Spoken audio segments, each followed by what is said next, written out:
সম্মানিত দর্শক, ২০১৩ সালে গণজাগরণ মঞ্চের স্লোগান খ্যাত কন্যা লাকি আক্তার সেই সময় কিন্তু যুবলীগ নেতা দ্বারাই ধর্ষণের শিকার হয়েছিলেন। তখন কিন্তু তিনি চুপ ছিলেন, নিজের ধর্ষণের বিচার কিন্তু তিনি চাননি। কিন্তু নতুন করে আবার এই লাকি আক্তার আলোচনায় এসেছেন, তিনি এখন ধর্ষণের বিচার চান। তা আসলেই তিনি এখন কেন ধর্ষণের বিচার চান তা এই ভিডিওটি দেখলে আপনারা বুঝতে পারবেন। একের পর এক নারীর ধর্ষণ, নিপীড়ন, খুন, হত্যাকাণ্ড আমরা দেখেছি, মবতন্ত্র আমরা দেখেছি।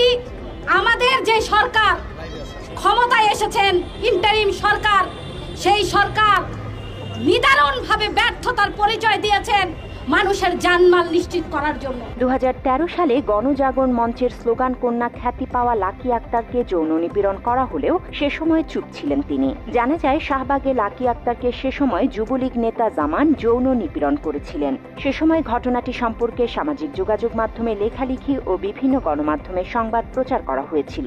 প্রত্যেকটি অঞ্চল, প্রত্যেকটি জেলা যেন সেই গণজাগরণ মঞ্চে কাজ করে। 18 দলীয় জোট নামে একটি ফেসবুক পেজ ও দেশের বিভিন্ন গণমাধ্যমে লাকির ছবি সহ প্রচার করা হয়েছিল ঘটনাটি। সে সময় ওই সংবাদে লেখা হয়েছিল, শাহবাগের অগ্নিকন্যা লাকি আক্তার রাত 4টার সময় যৌন নিপীড়নের শিকার হয়েছে। সেই খবরে উল্লেখ করা হয়, লাকি আক্তার সারাদিন তুই রাজাকার করে ক্লান্ত হয়ে রাত 2টার দিকে শাহবাগের মোড়ে ঘুমিয়ে পড়ে। রাত 4টার সময় প্রকৃতির ডাকে সাড়া দিয়ে আন্দোলনকারীদের জন্য নির্ধারিত বাথরুমে যায়। সে সময় যুবলীগ নেতা জামান তার 6-7 জন সঙ্গীকে বাথরুমের গেটে পাহারায় রেখে এবং একজন সঙ্গীকে সাথে নিয়ে জোরপূর্বক লাকি আক্তারের সাথে যৌন সম্পর্ক স্থাপন করে।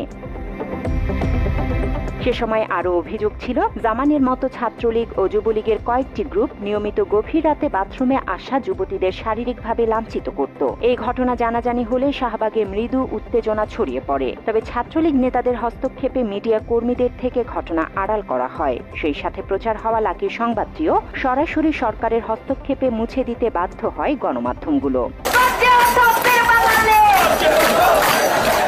এছাড়াও শাহবাগ আন্দোলনে অংশ নেয়া নারীদের অনেকেই নানাভাবে যৌন নিপীড়ন ও হয়রানির শিকার হতো। সে সময় আন্দোলনে অংশ নেয়া নারীদের কিছু অংশ ঢাকা বিশ্ববিদ্যালয়ের চারুকলা অনুষদের ভেতরে রাত যাপনের সুবাদে দেহ ব্যবসায় লিপ্ত হতো বলে অভিযোগ উঠেছিল। শাহবাগে সে সময় খুপড়ি ঘরে এবং অস্থায়ী তাঁবুতেও মাদক সেবন সহ নানা রকম অনৈতিক কর্মকাণ্ডে লিপ্ত হতেন শাহবাগীরা। অনেক নারী না বুঝে আন্দোলনে এসে নিজের সতীত্ব হারিয়েছিল বলেও জানা যায় সে সময়।